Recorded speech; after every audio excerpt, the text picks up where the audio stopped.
Alrighty, hello every folks, and good morning. Welcome to another edition of Know Your Tic Tacs. Today we talk about the dancer. Now, in this particular case, this is going to be the female equivalent of the bard, and due to, well, being the total opposite here, instead of functionally being a sort of timer until you end up winning the fight, instead these guys are a walking doom clock.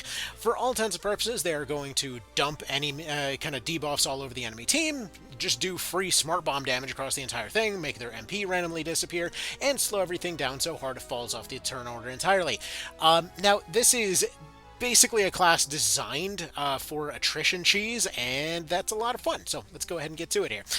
Okay, so as far as their skills are concerned, we start off with Witch Hunt, which is going to reduce the MP of all enemy units. This is something that's going to scale off of their physical power, which is relatively easy to get a hold of in their hands. So when you go ahead and make that happen, especially if you're combining this with a bard, the two can actually go and sort of piggyback off of each other.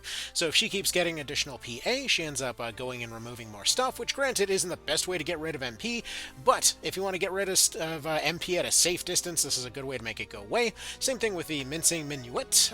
It allows you to go and basically strip away health over time.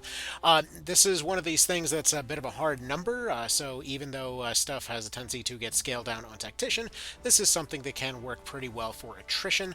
You then also have Slow Dance, which is going to slow down the entire enemy team, or at least have a decent chance to.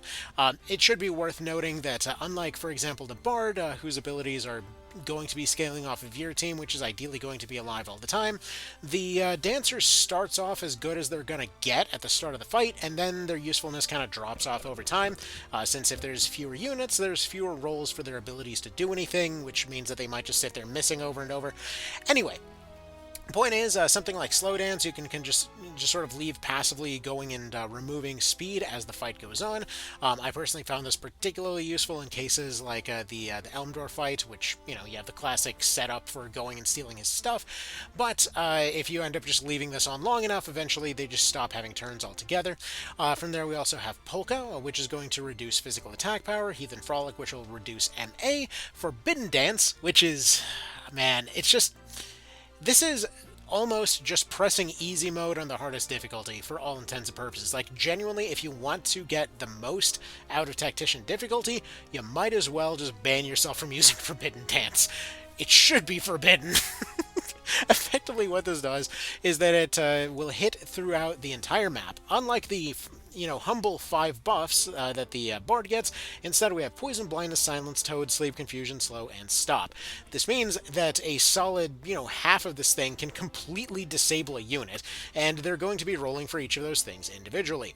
So this means, for example, you know, something poisoned, not a huge deal. Something blinded, oh well, at least you get experience in JP. Something silenced, okay, that's a wizard completely gone. Something hit by Toad, oh, they're just completely worthless now. Something hit by Sleep, they're out of the fight. Something hit by Confusion, they're out of the fight. Something hit by Slow, if you're fast enough, potentially also out of the fight, and something hit by Stop, also out of the fight.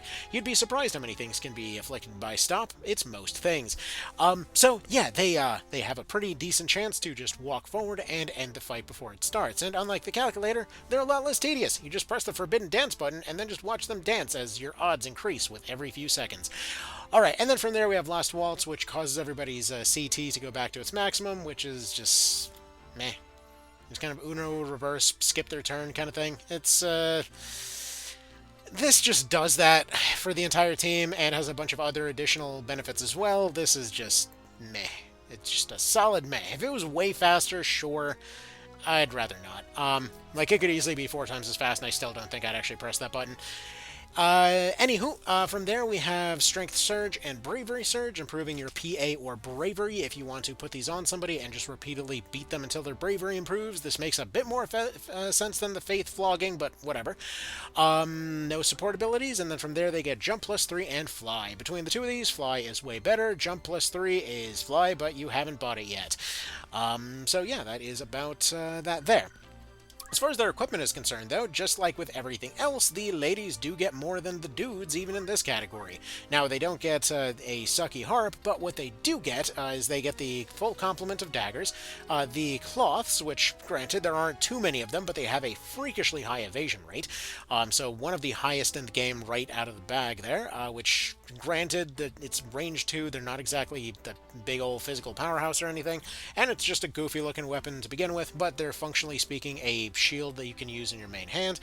The thing is, though, with the whole main hand thing,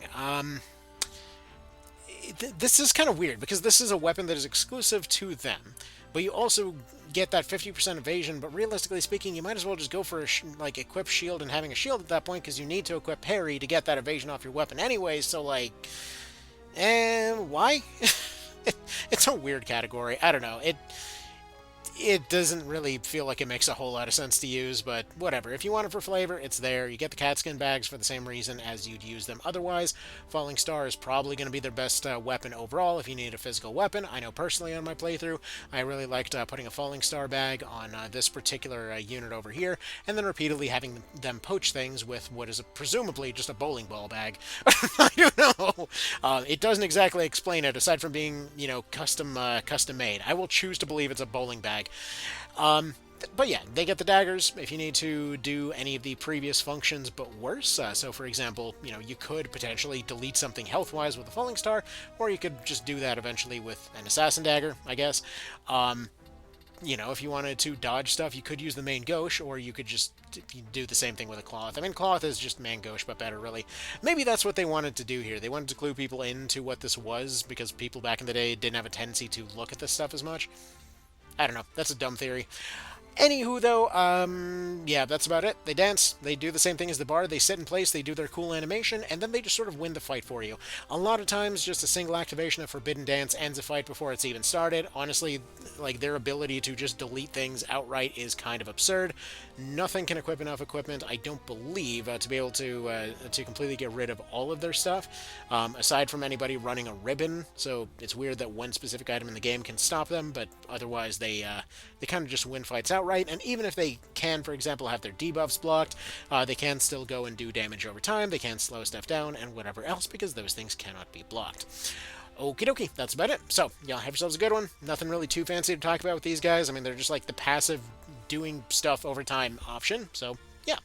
Personally, I think between Calculator and Dancer, yeah, Calculator technically has more overt power and whatever else. I would take the Dancer every single time, because it's just more interesting, But anyways, that's just me, though. So, y'all have yourselves a good one. Take care, and I'll see you in the next one.